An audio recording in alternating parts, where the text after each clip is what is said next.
Well, thank you so much, Julie, for being with me today on the WaveCapital's guest speaker series on relationship building in a team environment. You're my 83rd guest. How are you today?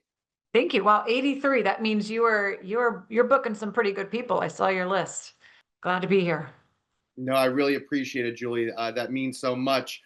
You are a Fox 5 DC anchor and reporter, and you've had a tremendous career in broadcast media. You were also Miss Florida USA back in 2001. Yes. Congratulations. What was that like to win that award? That was, oh gosh, taking me back. That was pretty special. And I had the honor this year of co-hosting the Miss Florida USA pageant. And it kind of just brought back memories of what it was like to be young, ambitious, hardworking, determined, driven, wanting so much in life and using the pageant as a stepping stone toward that. So it was a lot of hard work. It's more than just walking across the stage in high heels, although that took a lot of effort itself because honestly, I was a bit of a tomboy, so doing makeup and high heels and dresses was just not necessarily my thing. But it prepared me for so much in life on just how to hold myself in a room, how to be able to present, which has become so important in my career as well. So it was a lot of fun. It was something that I thoroughly enjoyed because I'm a little competitive and I enjoyed the competing aspect. But in pageantry, you're really competing against yourself the most rather than anybody else because you can't control, what they're going to wear or what they're going to say. So it was very rewarding. And you joined this kind of like sisterhood. So I just made some really good friends throughout that. But it was really just the launching point to what became and has become a really great, fun career.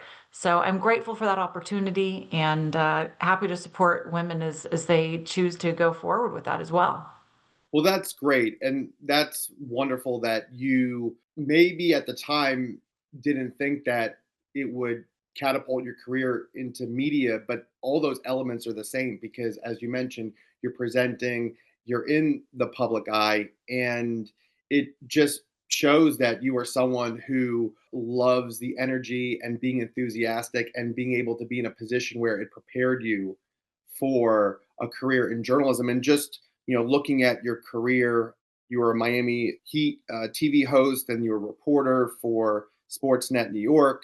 Then you were a sports reporter for WHDH TV in Boston. And then you spent a lot of time at NBC Sports. And then you spent a lot of time covering the Olympics in Sochi, then being with NBC Sports Washington, and then having the distinction as being the first female as a part of a radio broadcast team for an NFL team. You and a gentleman who I know from my ESPN days, Bram Weinstein and London Fletcher. So the three of you doing amazing work with the Washington Commanders. And would love to hear more about you being a member and board of trustees for the LLS Mid Atlantic region for the organization Leukemia and Lymphoma Society, and then your current work with Fox 5 DC as an anchor and a reporter. So when you think of relationship building in a team environment, Julie, and you touched upon it with your pageantry history, but when you think of relationship building in a team environment, what is it meant for you and what is it meant for your professional career as I've listed all these wonderful places that you've worked at in your career? Well, I have found that you don't get anywhere in life alone. You think in this business because you're an anchor, you're a reporter, and it's a solo thing. And it sometimes people think that it's not a team job, and it so much is.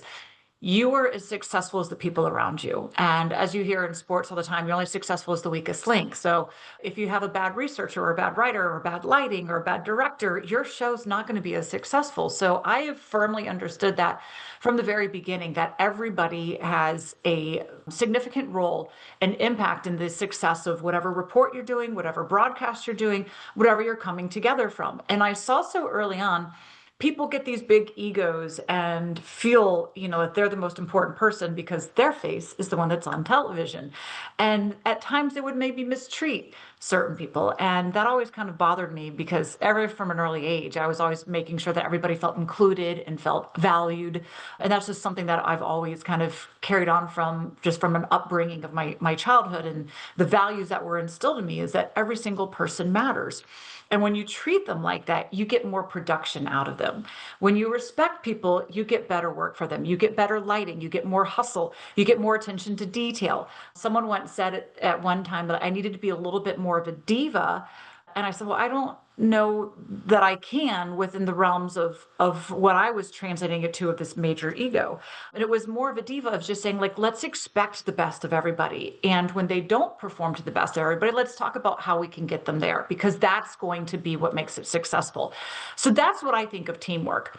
Anything you go and you approach in life, you have to have people around you to help build you up and encourage you, and you for them. And so I've just always taken that approach from the very first beginnings of what I've done from the pageantry of having people help you with, getting fitness, getting the right outfit, getting the right makeup, getting the right walk. Like, it was a team of people to help me become successful in that world.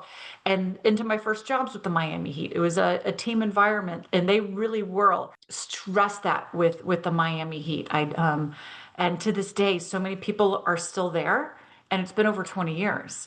And to me, the fact that when they come and they play the Wizards in town, I can go and I can say hi to people that were my friends and that I worked with, my colleagues, so many years ago, goes to show that they have a really great team environment. And it's just what we're saying, that common respect of holding each other accountable, building each other up, and finding a great system towards success. So it's just something I've always used. And then I got into a position where I was with, at the time, the Redskins, the football team, and the Commanders. I was a three-teamer where I got to hire the people that I worked with. I got to hire the Bram Weinstein. I got to hire the London Fletcher, the D'Angelo Hall. I got to hire the director, the producer, the writers. I got to hire everybody within that department. And that's one thing I looked for as well. Do they have those same values of what's going to make us successful? Or are they going to be somebody who just wants to get the job done and get out of there and not necessarily check on their teammates to make sure that they need help as well? And that's amazing that, you could speak so fondly, and even just I can hear it in your voice and just how you are expressing your admiration for the people you put around you, the people that you got to hire, but also even going back to your early days with the Miami Heat, and even over 2 decades later, some of the people who are still there, you can think fondly.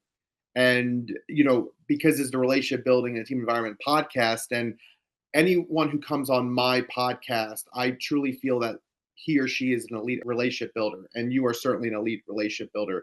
I mean, it's a testament to all the places that you've worked at, and your reputation precedes you of, being someone who has been an integral part and a valuable part in every team that you've been a part of, and every team aspect that you have to master. So when you think about all the stops along the way, and I mentioned them in an introduction, but also you just highlighted the Miami Heat, and then even with the Washington Commanders, did you feel that one particular stop was a pivotal moment for you? Which one? And you could say all of them really, but they all mean something so special to you. But which stop do you think in your career was a pivotal moment for you, where it had the most impact on you in terms of kind of like shaping your career to where it is today? I mean, I would say when I joined the Redskins, and then again a week later they became the football team, as we know them again as the Commanders. At the time, they were going through a very tumultuous time. People had been mistreated. There was sexual harassment. There was marginalization. There were men that hadn't been seen as well. It wasn't just on the women's side. That whole organization, people didn't feel seen, respected, valued. They felt that they didn't have what they needed to be successful. And they're doing a job that they love. I mean, when you're working in the NFL, there's only 32 teams.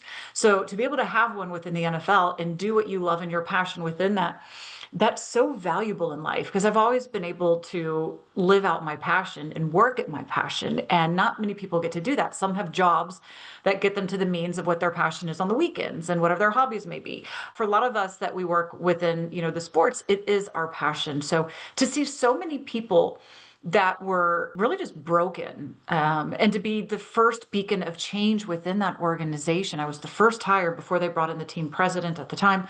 and know that my voice and the actions that I was going to take were going to have a huge ripple effect and impact, not just on the department that I was asked to run and be a part of, but also within the organization as a whole, because I knew so many people, having covered that team for so many years and been in the market for 10 years, that wanted to be heard and were really good people. And the way that I first approached it is we came in, we had a group meeting, and we said, okay, within the department, like, let's talk about where we feel, where are we at emotionally, where are we at within our jobs, and what do we need? And we just let them air everything out. And there were grown men crying, there was anger, there was frustration, there was confusion, there was insecurity, like where are we going to go, what's going to happen? And by allowing people to come together and first off say, like, I want to hear what you have to say. I want to hear how you feel about things. Like, let's get that out on the table so you can feel heard. And then, like, let's say, okay, now what are the practical steps that we need to do so you can do your job successfully and feel supported within that? And it wasn't easy because you can't just flip everything overnight when things are so broken. But because I had worked in Miami, New York City, Boston, I knew how different places operated. I knew, and I paid attention to my bosses. What was a good boss? What was a boss that I didn't necessarily feel it worked well or supported me or allowed me to live up to my potential as well? I think there's a lot of that. And so I took those lessons and really, honed in to say, this is how I want to be. And I didn't have all the answers. I was a new manager, but I knew how to hire the right people that believed in my vision as well, that could help carry out and execute the plan, the vision that I had that allowed everybody to be supported. And it's great when I watch what they're doing today. I mean, I'm not there, but I was just watching, some of their shows after the Commanders got that first win against the Giants. And to watch being like, I built that. I put those people there. They're still there. They're thriving. They're having success. And, the team's having success too, but they laid that foundation to be able to go with that. That I think was pivotal because I know that I brought in the right people. I know that I used my voice in the right way to advocate for those that didn't have the ability to feel like they were going to be heard by those who were making the big decisions that impact their day-to-days. And I took that very seriously. I think my boss actually got tired of me constantly bringing complaints to him, or not so much complaints, but issues that needed to be addressed because there were so many. And I tried to always have solutions with that as well. But again, it was a challenge to try to get things right. But the fact that they're on a good path and to know that I played a pivotal role in that for 4 years really helped just teach me so much about myself, where my shortcomings are, and how I need to bring people in to help me with those to elevate my, personal growth. And then also how to just celebrate, other people and their successes, and to let your ego again get out of the way. It's not about your own ego, but to say, okay, this person's really great at that. How can we pursue them and let them really reach their potential as well? And I take pride in that. I had fun with it. I learned a lot with it. And it definitely was something that my career set me up to be a big part of. And now I just get to, kind of watch them and cheer them on. Yes, and I love the fact that there's a lot of synergies with my podcast guests because I had mentioned offline, I had mentioned you had Wisdom Martin Good on my people.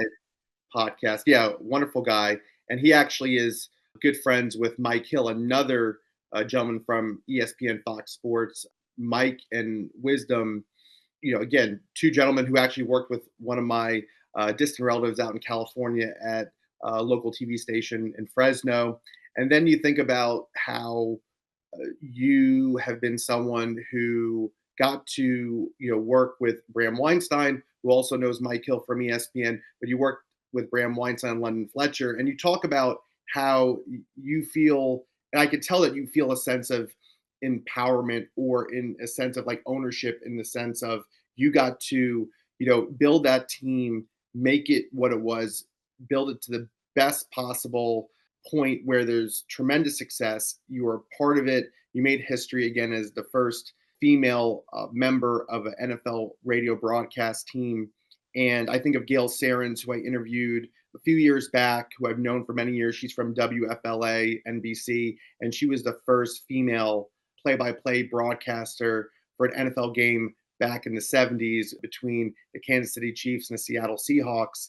And she was the first person to call an NFL game as a woman. So I love that the diversity of my podcast, people come from all walks of life, but that you can have synergies, whether it's people you worked with or people who have been in similar positions as you, where you have those distinctions. And I know that it's just one of the many things that has helped you stand out, but it doesn't.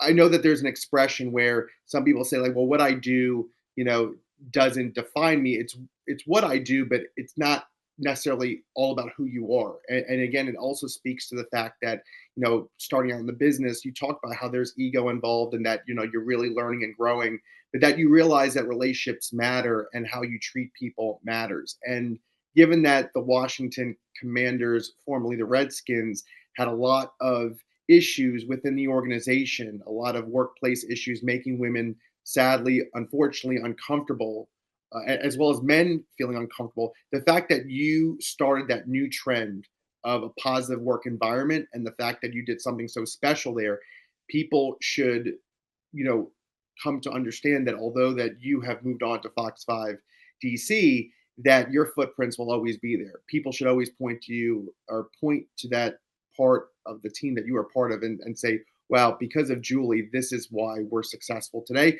But again, it goes back to team and all the people that you brought on also made it successful as well. You know, we just did with Fox 5, we did an interview with Santana Moss as he was just put into the Ring of Fame in their season opener against the Giants. And one of the first things that I did when I went over there and I was the billing department, I said, who do we want to hear from? Like, who do our fans want to hear from? And I was like, that's the players. That's the ones who know it best, that were there on the field, and the people that they love to watch on Sundays, and now are going to have the opportunity to share their wisdom on the game. And so I brought Santana in, and it was so great to hear him, kind of thank me for that, because I didn't feel that they were using their alumni properly or taking advantage of that. And I wanted as many alumni, that want to have a voice and want to be able to share that. I wanted them to be a part of it. So, I brought in Santana, I had D'Angelo, London Fletcher, Logan Paulson, Sean Springs, a slew of these guys, Doc Walker, and use them as many ways as possible, because they deserve to be celebrated for the time that they had, but also they have such great insight like none of us have, because we didn't play the game like that, right? And I wanted to hear from them as well. So again, it's knowing, like, first off, when we're sharing and we're doing this business, like, who are we sharing it to? How can we get them the best product, and who are the best people for that? And then choosing the right people. Like when I chose Bram, it was because I knew Bram would be one. I knew he'd be good at the job, even though he had never called NFL games before, college games before. I knew he was a hard worker. I trusted him, and I knew that he believed in what I was building, and I knew he'd have my back. And the same with all of these guys. I knew that they would support me, encourage me, and also help me out along the way, because again, it is a team, and you have to have the right people for that. And I loved it. I really did, and I loved seeing them still there, doing what they do best. And I can't wait to just continue watching them as they move on. I've moved on to a new chapter, and I'm very excited for it. It was a big decision to move over into news, although I'll still be doing Commanders. I'll be doing the Commanders pregame on Thursday night. So with Fox 5, I'll still be involved with a lot of their coverage. But, in life sometimes too, it's like it's new chapters, and you take everything you learned in the past ones and you apply it to the next. And I think that's the big part of growth and team building as well, is knowing that, all right, let's build a new team. Let's, use the same skill set, but let's build a new team with us as we go forward. Absolutely. And I love that you bring up chapters and, in all of our respective lives. I mean, life is a series of chapters and, one door closes, another one opens. But I love that you just stated, and it's great for my audience and me to hear it, that you could apply from what you learned in the past and then apply it present and into the future. And you'll be amazed of the things that you learned in the past, how it really set you up for much greater future success too. And it's all about experiences, and it's all about the relationships you build along the way. And you learn so much from each person you talk to and from each person you work with. And they share stories from their careers or perspectives, insights, and it makes you a more whole person, from a holistic standpoint and from an all-encompassing standpoint of the knowledge that you gain. You can learn from so many people. And even your time with NBC, covering the Olympics, talk to me about those relationships that you made and also getting to say that, wow, I got to cover the Olympics. Yeah, I was a part of, I think it was at four Olympic Games. The first one was London, and I got to go out to LA and do the junket where we interviewed every single athlete that was like on Team USA from every sport. And it was a crazy, exhausting, I think like 2, 3 days. As you can imagine, there's just, hundreds of them that you go through. But you learned within that so much of like what made the Olympians great and how they got to where they're at and who they give credit to for a lot of their success. And what I always was impressed with those first interviews was how many come from parents that were Olympians. So they were trained within that to have that discipline and to have that support. And they knew what it took to be able to have the right people around them to take care of their body, to train them, to look at things, to evaluate film, to the nutritionist that allows them to be on that stage. And, I covered 4 games or from up in Stamford, Connecticut, which is where NBC Sports headquarters is. And the hours would be crazy. For a lot of them, we'd be there going live at 5 a.m. So I was there sometimes at 3 o'clock in the morning, and trying to kind of like flipping your sleep schedule a little bit. But the team building that they had up there, it was so fun. I mean, you're going for almost a month straight, every day working. And so you really have to have the right people with you because the days are long. There are no days off, and the job is challenging as well. But when you have like the right people, the right, coaches with you, it makes all the difference in the world. One of the gentlemen who hired me for that as well that I worked with, Wally Bruckner, he was from here in Washington, D.C. as well and worked on the George Michael machine, but he knew how to get the best out of me. And he knew when I was getting exhausted and my brain wasn't working quite right, or you're starting to like lose some of that like excitement or the energy that you need or the focus, how to kind of really bring it back in within you. Cause so much of this job is like, you can't let up, you can't let your bad day or your exhaustion impact your performance. And that's what makes the Olympians great. And that's what makes the productions great. So it was a lot of fun. You get to know everybody, really well because you're there again for like 12 hours a day, almost 30 days in a row. But I loved being within that team environment, and I loved every day that, people found ways to, cheer you up with cupcakes or, with little songs or little games or just something to kind of just keep the energy going and just build everybody together. It was really valuable time that I had with them. And then just, again, getting to cover the athletes at the best of their best. Like, I mean, gosh, it's amazing listening to their stories and you just get so involved in it. Would you say that there were any Olympians who you looked at and were there any particular favorites in terms of, who were inspiring to you? There's so many stories, and I can't remember all the names, but I love the stories of those that like overcame the odds, or overcame injuries, or didn't have the means to get things done, and they found certain ways to get the support that was necessary. And there's just so many that really it tests their not just their physical strength, obviously they have to have that, but just test their fortitude and their mindset. And I think that's really what sets a lot of them out from, another person that is just quite as capable. It's that mindset. It's something that's in them that kind of makes them like a little bit crazy that they want to, when practice is over, they want to keep going, and that's really what sets them out. Or when they don't win, or they have an embarrassing thing, that they keep going and maybe they win that gold after their fourth Olympics, but they didn't quit. They didn't stop to try to get that moment and believing in themselves and having the people around them. So I loved all the different stories. I loved learning about them. And, that kind of also just encourages you to say, okay, so wait, what am I doing in my life? Like, what do we need to do here to keep going and to stay motivated and to realize that we're in control of our own path and our own destiny. And a failure doesn't mean that you're out. A failure just means that you need to change your approach, work harder, really sit back and evaluate and self say, okay, where did we, fall short and how can we get better? Yeah, I think that's great advice. And I mean, really important for my audience and me to hear this because, I look at my career and each part of my career has been certainly a stepping stone. And where I thought maybe I was taking a few steps back, in reality, it took a little bit more time and required discipline and required patience and required a lot of, thought provoking type of reflection within myself, just having commentary inside my mind of, okay, just talking it through,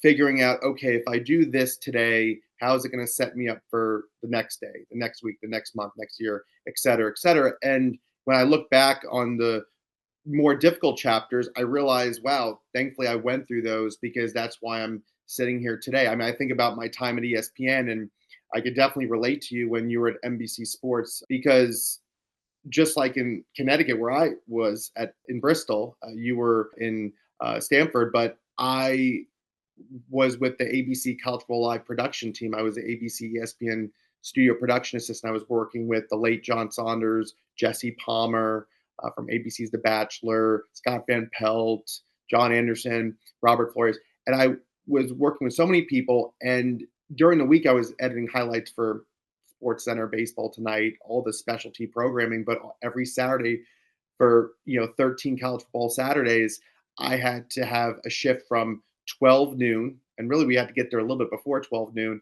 really to almost 1:30, 2 o'clock in the morning.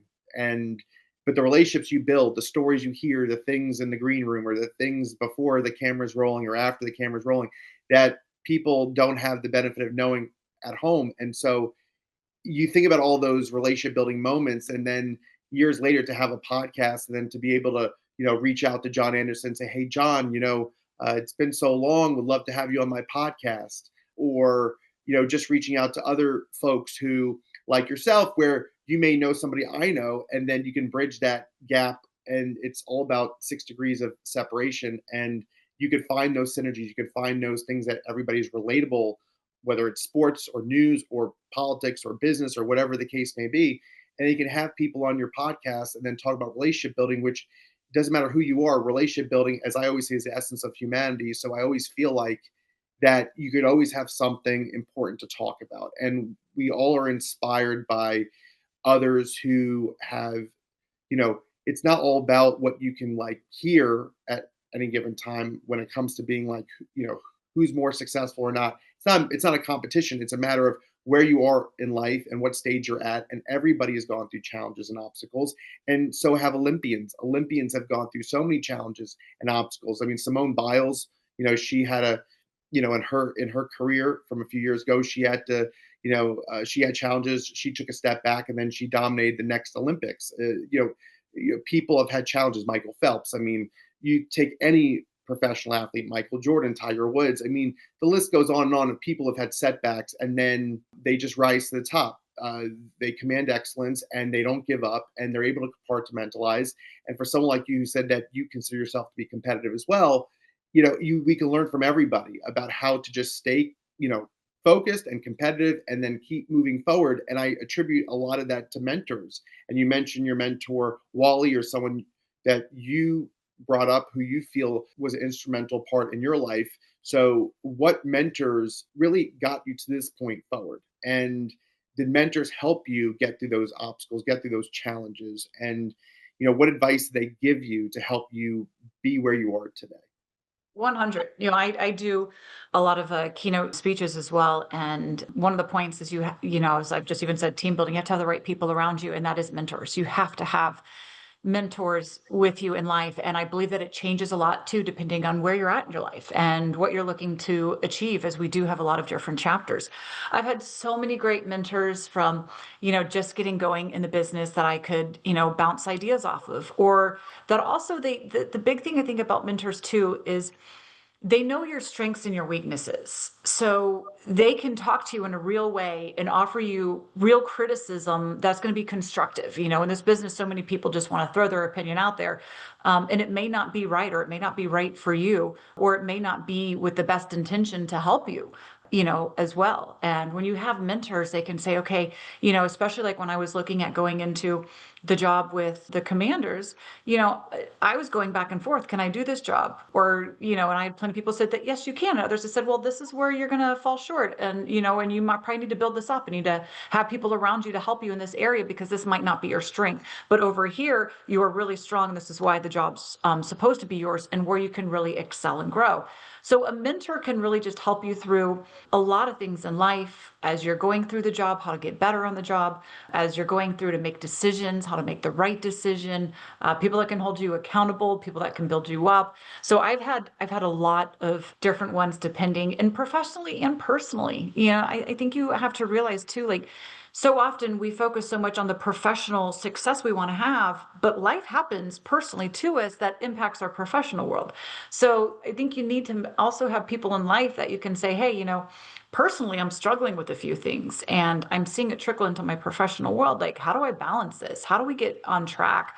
How do we stay, focused and kind of like energetic about things that we want to achieve? So mentorship is so valuable. I'm in a place where I'm seeking out new ones because I'm going into like a new chapter on how do I get there? It's a little bit of unknown as I'm kind of sampling some things as well as going into news. And it's the same skill set, but it requires a lot of, different people than what I needed in my life before. So mentorship is so vital. And another thing as well is I think a lot of times in life, sometimes we can run out of gas, a little bit and just get burnt down or exhausted and not have as much motivation, maybe because maybe things aren't coming as quickly as we want or as fast as we want, or maybe something sets us back and you're going through those challenges and you kind of just lose a little bit of motivation. And when you have the right mentor and people in your life that are full of that motivation, you kind of feed off of their energy. If they're where you want to be and you're a little frustrated where you're at, building off of their steam and having them in your life kind of can help elevate you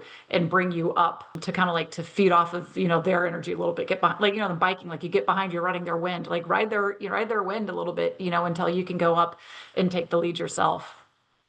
Yeah, I really appreciate you saying all that, and I can just tell by how you're explaining all of it that you're thinking of times where looking for that extra motivation. And yes, we live in a world where we want things, faster than they're coming. And you know, we're human beings, and we should be good to ourselves and not beat ourselves up, so to speak, about okay, this didn't happen today. I wanted to happen today. If it has to happen tomorrow or next week, I understand, but you're trying to prioritize all of the things that matter to you or your family, and or let's just say working a team with your colleagues and wanting to make sure everybody is as successful as the next person, that you're all equally successful. And you talk about moving into news, which is like a totally different realm. Although broadcast media and journalism related, it is a different realm. It makes you think differently, it challenges you differently, and how you want to study up on current events, what's going on in the political world, what's going on abroad. And then you're trying to deliver the best possible report, or you're trying to do your research, work with your production team, get ready for a broadcast, but you're not calling plays for the Washington Commanders. You're not doing analysis on the game like the other night, against their win versus the Giants. You're maybe talking about midterms for 2026 next year, or you're talking about what local government issues there are in DC, especially with what's happening in the Trump administration. They're looking to obviously federalize Washington D.C., and it's a totally different mindset. It's a totally different set of facts, and that commentary and analysis that you have to engage with when you're interviewing people. So it's not just one thing of just okay, you're anchoring and reading from a teleprompter and then going through your transitions into reporter segments or news packages. It's also having to engage with the public too and think totally differently. So when you seek these mentors, are you hoping that they can guide you more on the transition from sports, or are you hoping to feel that they could be someone who could be in your corner if you have a problem or an issue, or if you just need someone to talk it out with? Because it's hard to just try to find these mentors, especially in such a busy world that we live in, and in such a busy profession with a constant news cycle. But you highlighted wanting to seek out mentors. So what would be an ideal mentor for you at this part of your So, well, career? for me, it's like I know television, and I know how to study and I know how to prepare. So I think that part comes naturally to me, and a lot of it's just making sure you take advantage of the opportunities when they're presented to you and when you're given them, because it's a very challenging industry to be in, and there's only so many seats that are available that a lot of people are vying for.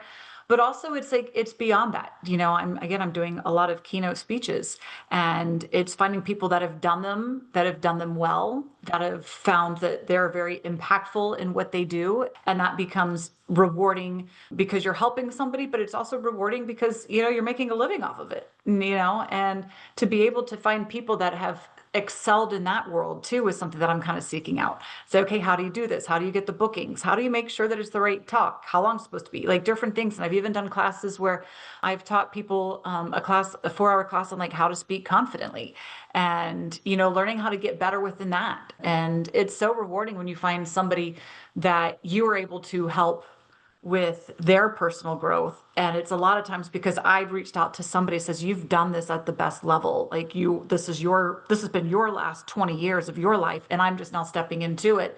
I know I have the skill set, but how can I hone in on that? How can I fine tune it? How can I grow within that as well? So yeah, I mean, I'm seeking out people that's done it. That's what you do. Like, who's in your world that that's doing what you want to do, that's doing it well, and that is willing to say, hey, I'll take you under my wing, let's have conversations, let's have coffee, like let's go out and have a dinner, and we can just share and converse and share some of the wisdom that they've found successful that I can learn from. And so that's kind of where I'm at a little bit within my world of, it's like I feel like I know I'll be successful, but how can you continue to grow in that world?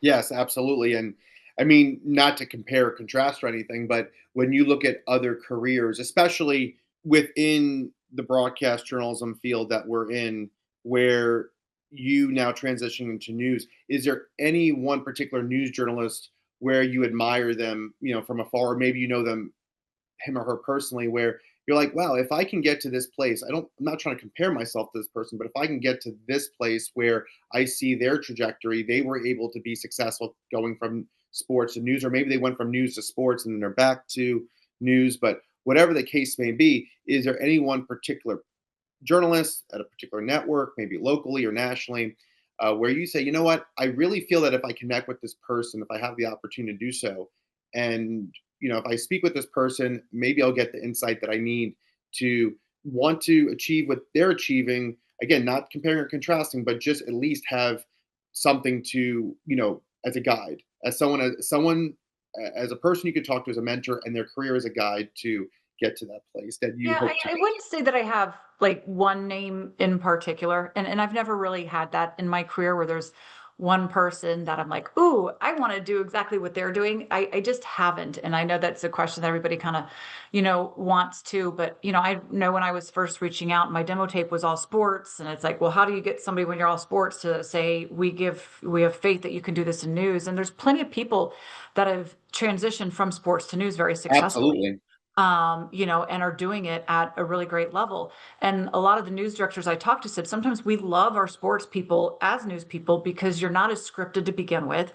You're quick to react, you're very conversational, and you do know how to do all the research and what's necessary for that job. So you have the right skill set to transition. It's just someone has that faith in you. So I definitely reached out to some of my former colleagues that have done that have transitioned. One's working in Philadelphia as a morning show host, another in Chicago as a morning show host. What did they find the challenges of making that transition? Where did they get caught up in saying, like, maybe, if they approached it this way, it might have helped them make that transition a little bit better, a little bit more smoothly, a little more successfully, maybe a little quicker. So I've definitely reached out to quite a few folks, when making this.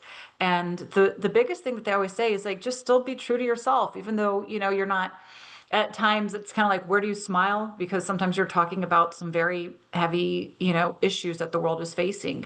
And it's not necessarily opportunities where, you can, in sports, you're smiling a lot more, even in a loss, you can find ways to like interact, with folks because it is a game that we love to watch. So it's a lot of kind of like, okay, how do you still bring your true self, your true personality when the subject matter is, very intense, and very heavy and very newsy, compared to the light, more hearted of a sports segment. So I think a lot of that's kind of just like learning the right voice. I naturally want to talk with a smile, and you can't always do that. So, and then taking the moments when you can just really, be personable, because that's what people want. They want someone personable to just really try to relate. And so, yeah, there's been a lot of people that have helped me out and will continue to help me out. Like I'm not where I want to be and I'm not where I know I will be. You know, you get the right agent that believes in you and is going to push you out there, and you get the right team that you're working with, and each report's better than the next, you hope. And before you know it, you know, this next chapter becomes another wonderful adventure in the career of what's hopefully, you know, going to continue to be another 20-year career. Yes, and this is the Wave Capital's guest speaker series on relationship building and team environment. Yeah, my audience, I really appreciate everything that you're saying, and not to speak on behalf of my audience who I know that are tuning in, and I don't have the chance to interact with them at this moment, but I would imagine they can relate to a lot of what you're saying because we all want to be the best possible person, or at least everyone should feel that way, that they try to strive to be the best version of themselves, and that could be professionally and personally, and both scenarios coexist, right? Our professional life, our personal life.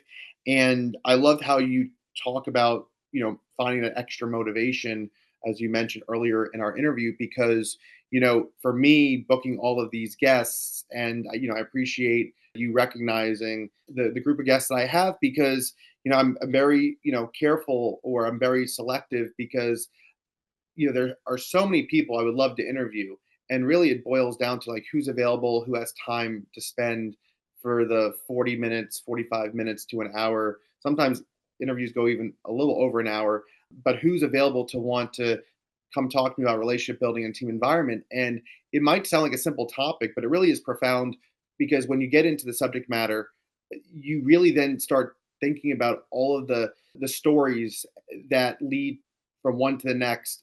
You think about your career, you think about what you did at particular moments in certain chapters of your career, and it really brings back positive memories. It also might bring back the challenges and obstacles that you faced, and what you felt in the moment, but you these tend to be more reflective. I want it to be where when I'm interviewing you and others, that it allows you to think fondly of previous times, and then really to take pride in what you've accomplished and what you hope to accomplish, and that inspires my audience to say like, wow, look what Julie has done in her career. And although that she's not fully satisfied where she is today, relatively speaking, she's accomplished so much, but it really impacts my audience from the standpoint of never stop learning, never stop growing, never stop achieving, because you never know where one conversation might lead.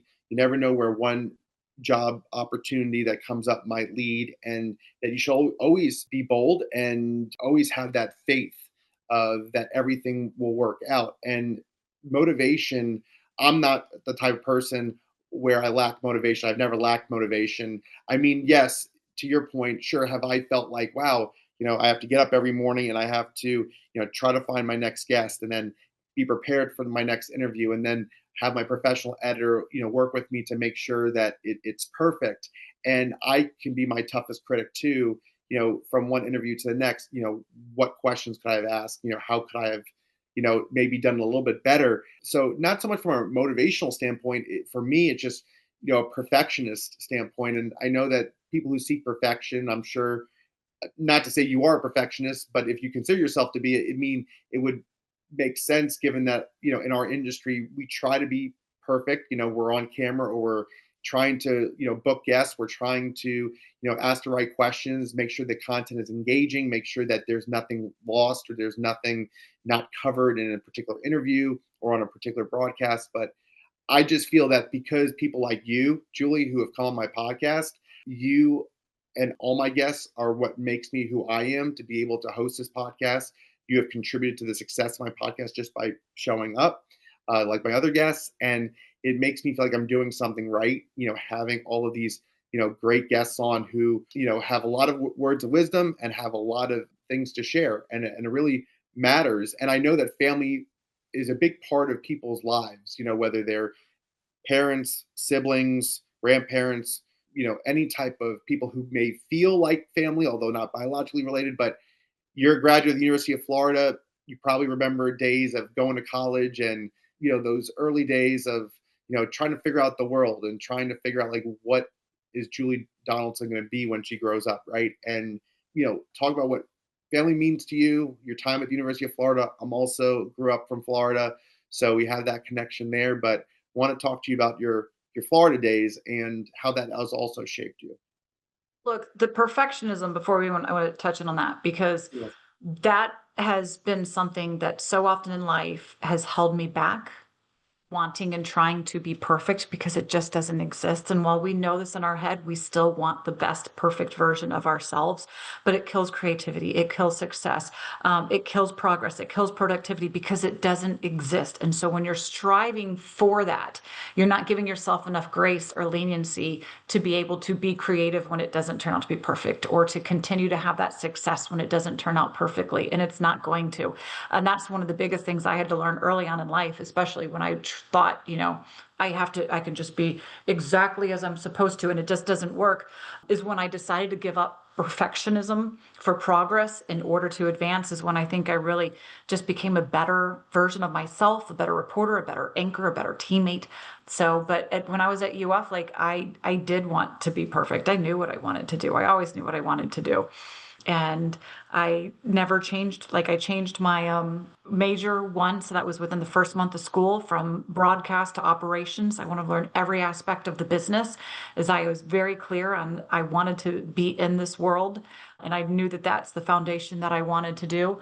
My dad actually was against me pursuing that degree because he thought I should do business, because in business there's more opportunities than in television, where there's only so many chairs available at a TV station. Only so many are going to go to a blue-eyed blonde.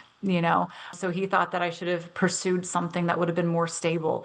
And here I was like, I was very determined, maybe a little stubborn, and I didn't give up on it, and I'm so glad I didn't. Business was always going to be my background if I needed a career outside of this, and I haven't had to fall in on that. But while I was at UF, I think that's the time to dream. When you're in college, that's the time to just really learn, be a sponge. I soaked everything in. I was involved in a sorority. I was involved in student government. I'm actually in the Student Government Hall of Fame because I stayed busy. Like I was a go-getter, making things happen. And it just laid the foundation for my career. It taught me so much that if you are diligent, if you are disciplined, if you are assertive, if you are willing to, take a chance on yourself and get outside your comfort zone, that you can achieve things. And so my time at UF was some of the best 4 years that I had, because it was a great school. It gave me some of the friends that I have to this day, lifelong friends and lessons. And again, that's the time where you do set at the core, that again, that foundation on who is Julie going to be as a woman in this profession. And I'm grateful for my time there, and I'm grateful for the lessons that it gave me. That's awesome, and I love that, you have wonderful memories of your time at the University of Florida, and it's an amazing school, and I love that it has a great journalism school. I mean, I went to UNC Chapel Hill, another great journalism school. I mean, journalism schools, I think back to my professors and how they really taught me a lot about relationship building in a team environment. And one of my journalism professors, who actually spent time at WFLA and NBC Tampa, the NBC affiliate in Tampa, and he actually knew Gail Sarins. They worked together. One of my other previous guests, who I mentioned on my podcast, and he said that when you're on a news team, each person contributes. Each person has a role to play, and think of it as like a conveyor belt at a grocery store, or think of it as like maybe like a manufacturing plant, or something that where you think of in your mind like, okay, a conveyor belt, and there's like pieces on the conveyor belt, and everybody has to do something to that one piece of product, or they have to apply their skills, that by the time the product gets to the end of the conveyor belt, the product is complete. You think of like your role as something you did on that conveyor belt, that it, whether it's whatever you conceive of something, in a plant or a manufacturing plant, but once that product is completed at the end of the conveyor belt, like that's what you did, that's what your role was. So I look at it that way and say, wow, it really means a lot that you can be a person who can contribute in a relationship building and team environment aspect, where you have the opportunity to shape somebody's life, impact that person's life, make them feel like they're heard, make them feel that they're seen, and really impress upon them that, hey, I can be that mentor for you, or I don't mind giving you that valuable piece of advice because it helped me along the way when somebody else gave it to me. And that you and all of us have to pull our weight together to be able to be a successful team. And that, again, it just doesn't fall on one person, because as you mentioned earlier, you're only as strong as, the weakest link, on a team. So there can be no weak links. Everybody has to pull their own weight. And if you feel like there's one particular person who might not be a good fit, it's a conscious effort and decision that people have to make. We have to put the best team out there. And so you experienced that with the Commanders, you experienced it at NBC Sports, you're experiencing it now at Fox 5 DC. And so I just love the fact that, we can have this conversation today. And is there any final thoughts about what relationship building means to you in a team environment? And I also love the fact that you're in the Student Government Hall of Fame, because I was freshman class president at the University of North Carolina, Charlotte, my freshman year before I transferred to UNC Chapel Hill. But I was freshman class president, and I love that we have the student government connection. Yeah, I loved being involved and knowing that what you're doing could make a difference. I think the biggest thing about the teams, if I think about it, it's kind of like a friendship. To have friends, you have to be a friend. To have a good team, you have to be a good teammate. And that can be challenging at times because sometimes that means you have to hold somebody accountable, but you can do it in a way that is supportive and encouraging and brings the best out of them when they say, you know what? Yeah, I can do better and I will be better. And it also means that you have to maybe, sacrifice parts of your day or your time or what you want to do to maybe help somebody else out, knowing that it's going to be given back in return. And I think that's the biggest thing about a teammate is we put aside our own egos for the greater good of what's it we're trying to accomplish and to achieve. And then when we can do that, everybody gets elevated. Everybody gets to be up there and feel that they're being a part of it. And I think that's the biggest thing is not like a dictatorship. This is how it's going to be done. Obviously, somebody has to make the decision. Somebody has to be held accountable for the success and not at the very top. But when you're willing to say, hey, can everybody give us their opinions? Can everybody help, each other out with this? We are going to elevate. And I've enjoyed being a part of every team that I'm at. I love being a part of Fox 5. I tell my boss all the time, like, I really genuinely enjoy every single person I work with. And that's a hard thing to say.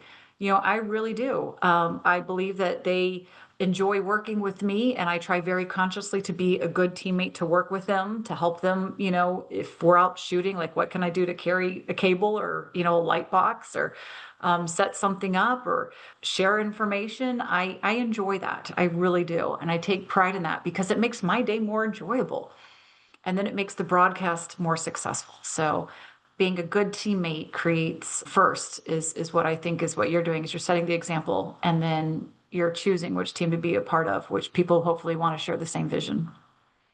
Well said. And it's truly amazing to have the opportunity to interview with you. And I love that we have very similar backgrounds in terms of whether it's student government or just journalism in general, or the fact that we know some of the people whom we've met and in your case have worked with on a professional level. And so having also had lived in Washington, D.C., it's such a dynamic place. It is the epicenter of news. And I wish you all the best at Fox 5 DC. I know you'll do a tremendous job. And, with your colleagues and building new teams and being a part of something, truly special. And I wish you all the success in your new chapter. And I look forward to staying in touch and hopefully having many more conversations with you. Thank you again, Julie Donaldson, for being my 83rd guest on the WaveCapital's guest speaker series on relationship building in a team environment. All right. Thank you, Garrett. I appreciate it. Thank you so much. You have a wonderful rest of your day.